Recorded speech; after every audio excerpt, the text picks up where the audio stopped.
Pada sebuah senja yang gemilau di kerajaan Kediri, Putri Dewi Sekartaji tengah termenung seorang diri di taman belakang istana. Ia memikirkan ayahnya, Sang Raja Jayang Rana, yang terus-menerus bermusuhan dengan Raja Jayang Negara dari Kerajaan Jenggala. Padahal, dua kerajaan itu masih bersaudara. Dulunya, sewaktu Raja Airlangga masih memimpin Kerajaan Kahuripan sebagai kerajaan besar, semuanya berjalan sangat damai dan mereka bisa hidup berdampingan satu sama lain.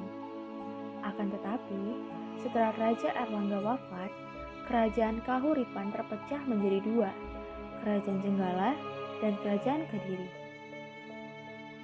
Sebelum Raja Airlangga wafat, beliau telah meramalkan perpecahan dan perang saudara itu. Dan satu-satunya jalan untuk mendamaikan dua kerajaan itu adalah dengan sebuah ikatan pernikahan antara putra dari Kerajaan Jenggala, Raden Panji Asmarabangun, dan putri dari Kerajaan Kediri. Panji Asmarabangun dan Dewi Sekartaji sudah bersahabat karib semenjak kecil, semenjak Kerajaan Kahuripan masih utuh dalam naungan kedamaian. Dulu, mereka sering bermain bersama, belajar di padepokan bersama, dan berbagi cerita bersama, hingga usia mereka menampak remaja. Akan tetapi, persahabatan yang karib itu harus retak oleh keangkuhan ayah mereka.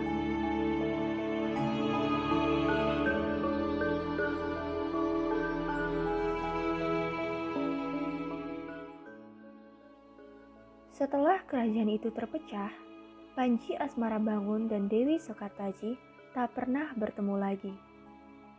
Semenjak itulah, perasaan rindu dalam dada mereka semakin mekar, yang akhirnya berkembang menjadi cinta yang tak tertanggungkan. Setelah perpisahan itu, seakan mereka sadar bahwa mereka tak pernah bisa hidup satu sama lain. Beberapa kali, mereka mencoba saling berkirim surat secara sembunyi-sembunyi lewat pengawal pribadi mereka. Namun, mereka tak pernah bertatap muka satu sama lain. Hingga suatu saat, Sang Raja Jenggala memergoki surat itu dan menyobeknya menjadi serpihan-serpihan kecil. Sang Raja menuduh bahwa putri Kerajaan Kediri telah berani dengan sembunyi-sembunyi menggoda putra Kerajaan Jenggala. Sang Raja Jayang Negara sangat marah pada putranya. Dia mengurung Raden Panji di dalam istana. Dengan alasan itu pula, Kerajaan Jenggala menyerang Kerajaan Kediri secara diam-diam. Dendam lama yang bersemayam itu menemukan alasan untuk ditumpahkan. Di dalam istana, Raden Panji hanya bisa tertunduk sedih ketika ayahnya dan beberapa pasukan menyerbu Kerajaan Kediri. Semua ini tak seharusnya terjadi. Mengapa manusia lebih suka menumpahkan darah ketimbang saling merangkul dan menyayangi? Bisik Raden Panji penuh penyesalan.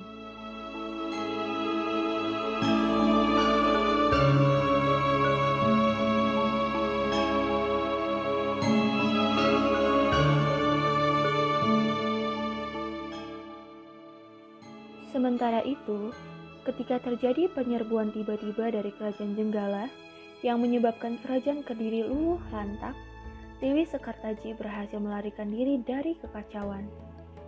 Ketika api melahap sebagian istana, ia hanya bisa terus berlari, menatap dari jauh sambil meneteskan air mata. Dalam kegelapan malam, Dewi Sekartaji berjalan terlunta-lunta melewati hutan dan perkampungan yang gelap gulita. Hanya ada sinar rembulan yang redup, hingga rasa lelah membuatnya roboh tak sadarkan diri. Ketika terbangun di pagi hari, Dewi Sekartaji sudah berada di sebuah rumah mewah di suatu tempat. Ia tak tahu menahu di mana tempat itu berada. Dewi Sekartaji dikelilingi 4 wanita cantik. Seorang perempuan parubaya yang mengenakan pakaian abu-abu, serta 3 gadis cantik yang masing-masing mengenakan pakaian merah, hijau, dan biru.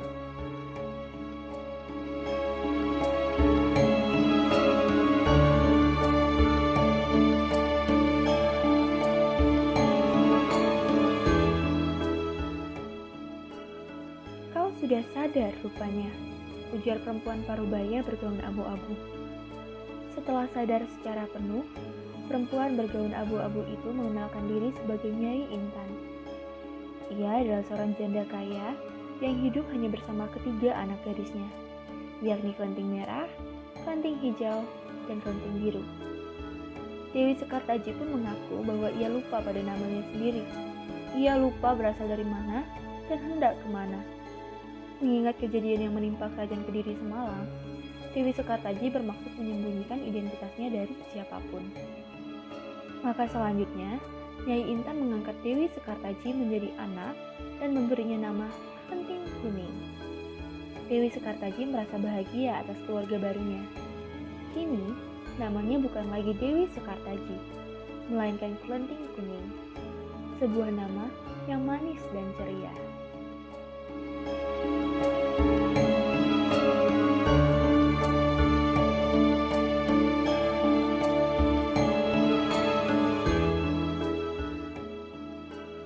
Awal-awal tinggal di rumah mewah itu, Kelenting Kuning merasa bahagia karena menganggap bahwa semua anggota keluarga barunya sangat menyayanginya.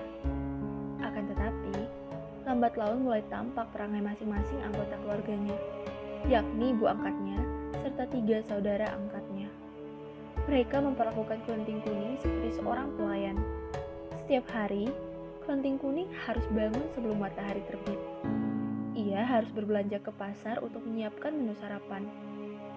Setelah memasak, ia pun harus membersihkan seisi rumah yang besar itu. Dan tentu saja ia juga harus mencuci pakaian dan melakukan setiap perintah yang dituturkan Nyai Intan dan ketiga saudari angkatnya.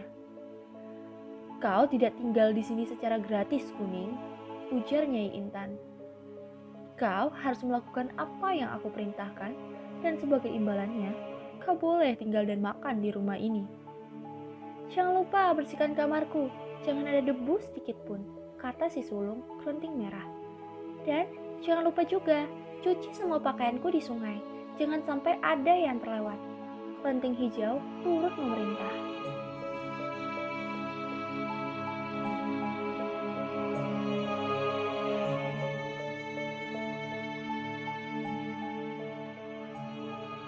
"Dan yang tak kalah penting, jangan lupa buatkan kami krim luwur bengkoang untuk memperhalus kulit cantik kami. Ingat itu," tandas Kelenting Biru tanpa ampun. Kelenting Kuning hanya tertunduk dan sesekali mengangguk, menerima perintah yang seolah tak berjeda itu. Begitulah, pekerjaan di rumah besar itu seolah tak pernah ada habisnya. Saban hari Kelenting Kuning harus bangun di pagi buta dan baru bisa beristirahat setelah malam begitu larut.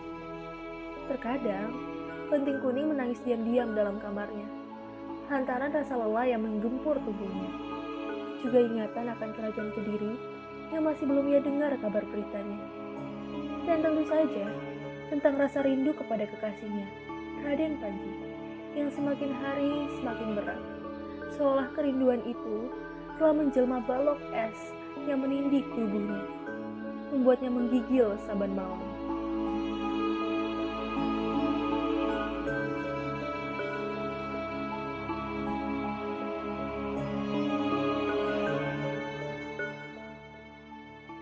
Hari dan bulan pun berlalu, musim dan tahun pun berganti, dan Kelenting Kuning masih saja berjibaku dengan pekerjaan sehari-hari yang pada akhirnya membuatnya terbiasa. Pada suatu pagi yang bersinar keemasan, Kelenting Kuning berjalan murung menuju sungai. Saudari angkatnya, Kelenting Merah, baru saja menampar pipinya, lantaran ia menumpahkan kopi pada pakaian kesayangannya. Ia sudah berusaha membersihkan noda kopi itu, namun tetap saja tak bisa hilang. Kini ia berjalan menuju sungai dengan setumpuk pikiran yang seolah tak akan mampu ia selesaikan seorang diri. Di tepian sungai, ia mengucek pakaian sambil meneteskan air mata. Pada saat-saat seperti itu, kerinduannya pada keluarga kian menjadi-jadi. Rasanya ingin sekali ia mengungkapkan siapa jati dirinya dan kembali ke kerajaan. Akan tetapi, apakah kerajaan Kediri sudah aman? Apakah kekacauan dan perang saudara itu sudah berhenti?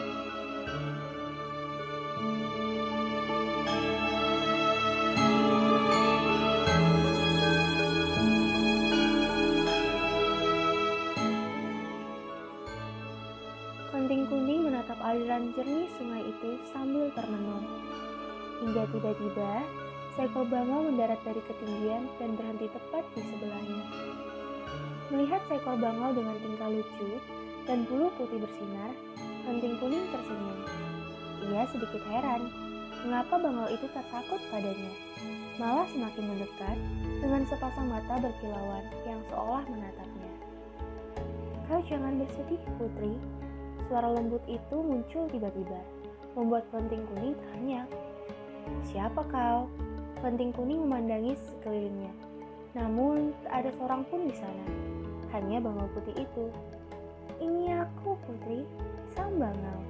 Klenting kuning tercekat tak percaya. Bagaimana mungkin seekor bangau dapat berkata-kata? Sang bangau pun akhirnya menjelaskan bahwa ia adalah utusan sang dewa yang diperintahkan untuk menghibur dan menemani hari-hari sang putri. Mereka pun akhirnya berkawan karib.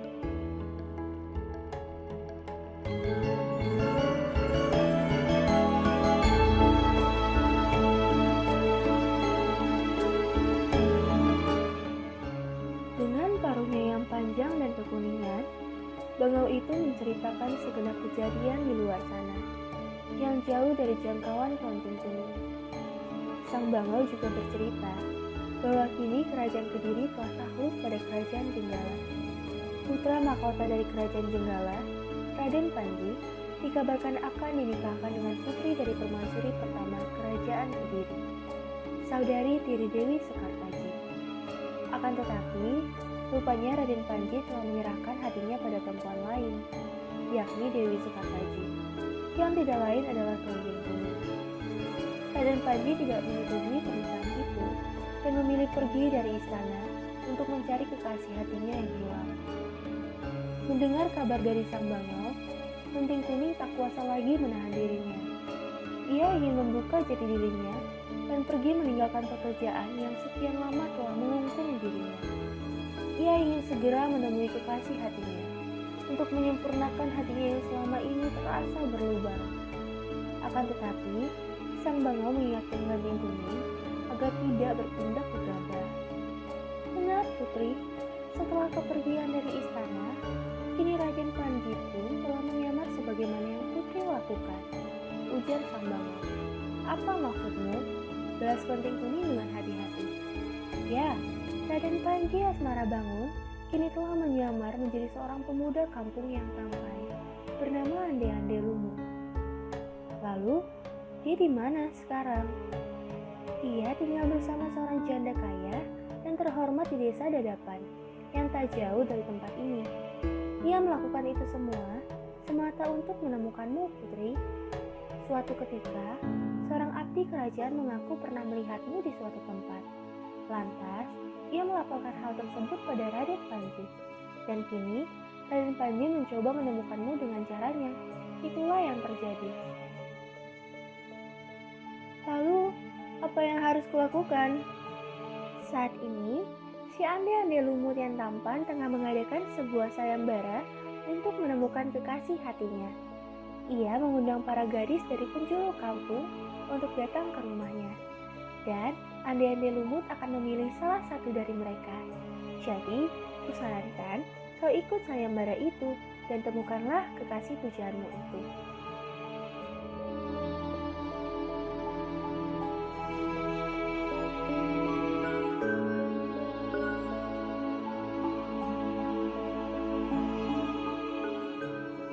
Rupanya, bukan hanya Klenting kuning yang mendengar cerita itu. 3 saudari tirinya juga mendengar hal yang sama. Mendengar ketampanan pemuda dari desa Dadapan itu, Klenting Merah dan kedua adiknya pun sangat antusias ingin mengikuti sayembara itu. Nyai Intan tentu saja mendukung ketiga putri kandungnya itu dengan segenap dukungan. Beberapa pekan sebelum sayembara itu berlangsung, Nyai Intan sudah menjahitkan 3 pakaian yang sangat indah untuk Klenting Merah, Klenting Hijau, dan Klenting Biru dengan bahan sutra yang lembut dan manik-manik berkilauan. "Aku yakin, akulah yang akan mendapatkan hati pemuda tampan dari Dadapan itu," kata Klenting Merah dengan percaya diri. "Ah, tentu saja aku. Dia akan tersihir oleh pesonaku." Klenting Biru turut berbangga diri. "Ah, bagaimana kalau aku? Dia pasti akan memilihku untuk mendampinginya," Klanting hijau tak mau kalah. Nyai Intan tersenyum bangga, memperhatikan ketiga putrinya yang cantik dan anggun dengan gaun berkilauan itu. Sementara, Klanting kuning masih berjibaku dengan asap dan jelaga di dapur. Klanting kening sempat menyatakan maksudnya pada Nyai Intan bahwa ia juga ingin turut serta dalam sayembara itu. Mendengar itu, Nyai Intan dan ketiga putrinya hanya tertawa. Percayalah, pemuda tampan itu tak akan memilihmu. Kau tak cocok dengannya, kata Nyai Intan. Ibu benar, mana mungkin yang memilih seorang pelayan? Sambut Klanting merah dengan nada sinis.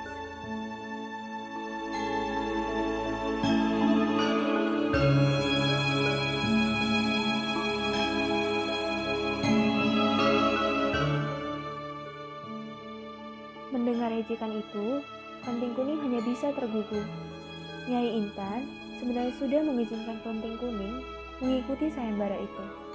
Namun dengan syarat, ia harus menyelesaikan semua pekerjaan rumah yang menumpuk dan sengaja dibuat-buat oleh Nyai Intan agar Klanting kuning tak bisa mengikuti sayembara. Ketika Klanting merah berangkat ke desa Dadapan untuk mengikuti sayembara itu, Klanting kuning berangkat ke sungai untuk menyelesaikan segunung cucian kotor. Klanting kuning nyaris putus asa. Tiba-tiba, sang bangau putih sahabatnya muncul. Jangan bersedih, Putri.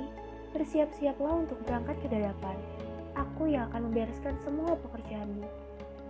Tapi, aku bahkan belum membersihkan diriku. Tak peduli sekotor atau sekumal apapun dirimu, ande-ande lumut akan tetap mengenalimu sebagai Dewi Sekartaji, kekasih hatinya. Kecantikanmu yang bercahaya dari dalam itulah yang akan menuntunnya. Dengan kemantapan hati, Klanting kuning pun berangkat menyusul ketiga saudari angkatnya. Sebelum ia mengayunkan langkahnya, sang bangau putih memberinya sebatang lidi. Untuk apa kau memberiku sebatang lidi, Bangau? Klanting kuning terheran-heran. Balas saja lidi itu akan berguna, percayalah. Maka, dengan langkah pasti, Klanting kuning mulai berjalan meninggalkan sungai dan sang bangau putih yang terus-menerus menatapnya seakan merasakan restu dan doa-doa.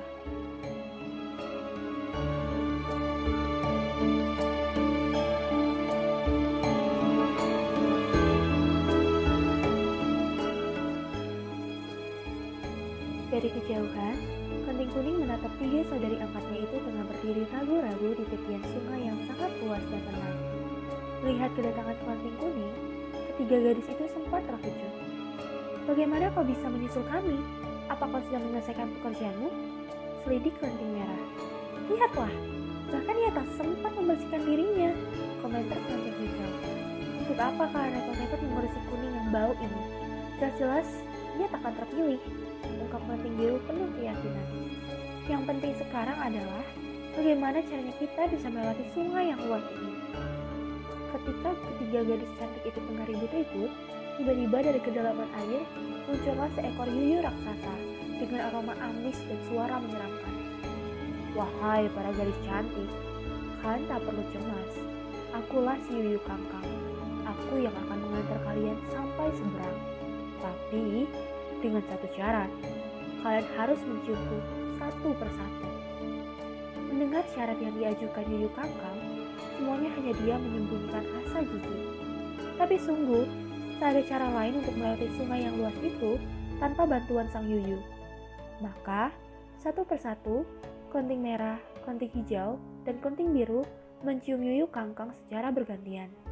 Sang Yuyu pun menepati janjinya. Setelah mendapatkan ciuman dari tiga gadis cantik itu, dia pun mengantarkan ketiganya sampai ke seberang.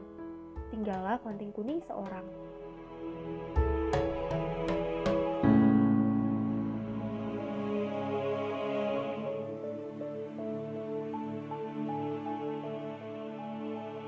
Bagaimana denganmu kuning?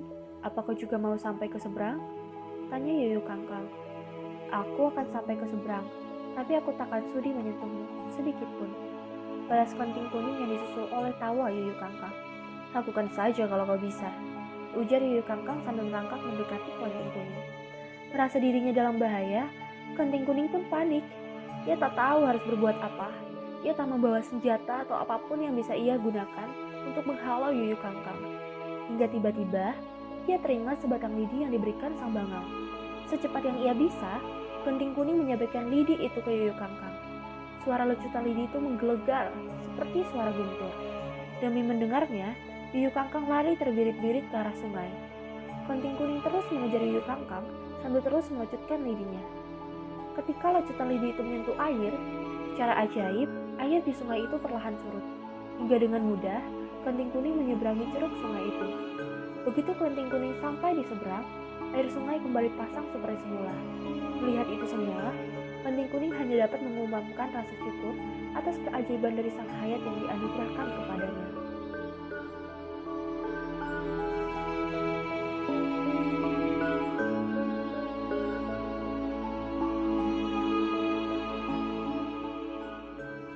Sesampainya di desa Dadapan, Kenting Kuning cukup terkejut ketika menyaksikan puluhan gadis berlalu dengan wajah murung.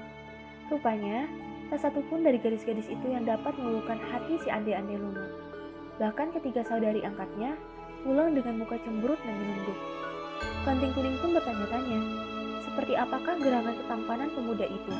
Apakah ia benar-benar jelmaan Raden Panji Asmara Bangun? Begitu tiba gilirannya, ketika Kenting Kuning hendak masuk ke dalam ruangan, ibu si Ande-Ande Lumut mencegahnya. Katanya, sebaiknya kau pulang, nak. Putraku takkan mau memang seorang gadis yang tak pandai merawat dirinya sendiri. Jadi, sebaiknya kau tidak membuang-buang waktumu. Pulanglah. Kenting Kuning terdiam sejenak, hingga suara lembut seorang lelaki dari dalam ruangan menyapa telinganya. Biarkan dia masuk, ibu. Biarkan aku melihatnya dulu. Suara itu begitu karit di telinga Kenting Kuning, hingga tiba-tiba jantungnya berdetak lebih kencang. Tanpa kata-kata, dia pun memasuki ruangan itu. Sejenak mereka saling tatap, tak percaya. Tiba-tiba air mata keduanya meleleh begitu saja. Sedangkan bibir mereka menyembunyikan senyum yang paling tulus dan paling dirindukan.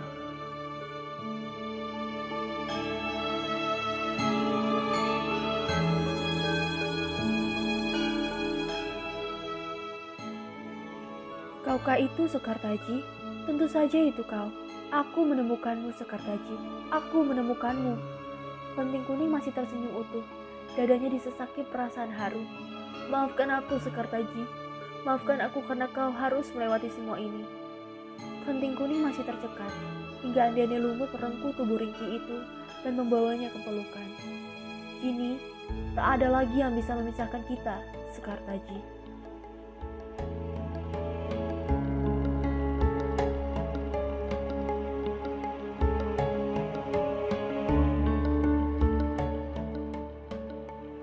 Atas restu alam, akhirnya Raden Panji Asmara Bangun memboyong Dewi Sekartaji ke Jenggala dan meminangnya. Sang raja yang telah kehilangan putra-putrinya selama beberapa waktu, mulai menyadari bahwa keduanya memang telah ditakdirkan untuk melengkapi satu sama lain. Sang raja pun merestui pernikahan mereka. Kebahagiaan memang sesuatu yang berada di puncak, maka untuk mendapatkannya, seseorang harus mendaki. Dia harus melewati tebing-tebing yang curam dan cadas-cadas yang tajam. Ia harus terjatuh dan terluka. Dan mereka berdua, Ande-Ande Lumut dan Kenting Kuning, Raden Panji Asmara Bangun dan Dewi Sekartaji telah melewatinya.